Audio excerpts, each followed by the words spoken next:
We watched The Love Witch.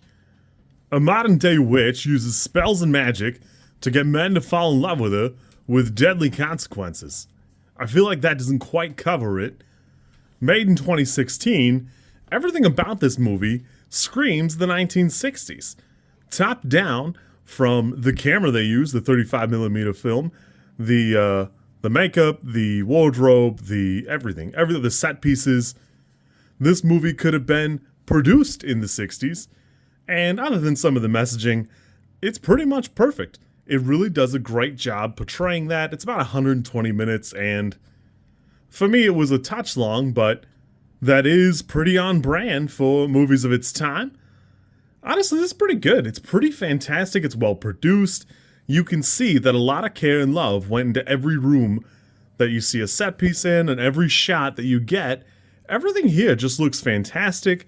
Even the opening, credits, it looks exactly like you think it would from a movie of about that time. It's pretty fantastic. For Movie Club, I think this is another banger.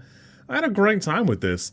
It's got some spectacular, fantastic cinematography. It looks so like what you would expect from the time period. I was kind of tempted to show it to, my grandmother or something. Just, a clip of something not very risque, and go, hey, when do you think this movie was made? And kind of see what she thought of it, because I think she would probably guess it were actually in the 60s. I gotta say, the people in the witchcraft club, they got too much time on their hands. They got too much time for too many hobbies. You can either be the Satan guy, or you can be the guy who runs the Renaissance fair in the woods. You gotta pick one. You can't be both. And for sure, if you're gonna be one, you can't have... If you're gonna do both, you can't have extra Renaissance fair gear so that you can equip random passerbys as part of the troupe. It's not appropriate. It took me out of the movie a little bit. I will admit it is pretty fun, but the coven having this other thing going on was kind of like a real wild, out of left field kind of thing. Honestly, I felt like the movie was just a tidbit jumbled up, because I really wanted to see what was going on with Trish, and the answer is that had resolved itself for the most part. I did have some curiosities things, but really it's just one of those things that reading with your brain instead of your eyes, you'll understand it perfectly, and there's nothing really to be worried about. Other than the ending kind of took me out of, felt like I got sucker punched a little bit.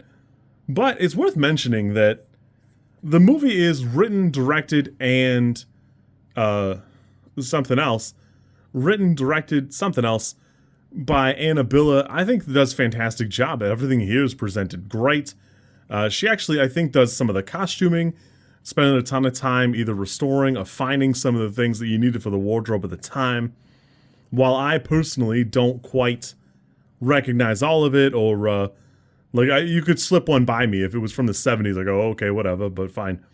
But it really does a great job. All these things here are put together really well. I had a good time with this. It's fantastic.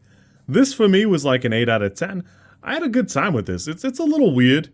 And if you're not excited about a movie made in 2016 to replicate the things 50 years prior to it, you probably won't like it that much, but you could probably still appreciate the artistry that goes into it.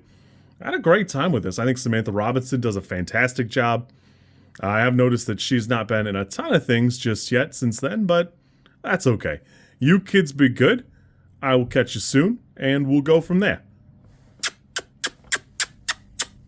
If you like this content, I'm supposed to ask you to like, comment, and subscribe. I think like is here, and comment is probably down there, and subscribe over there somewhere too, I think.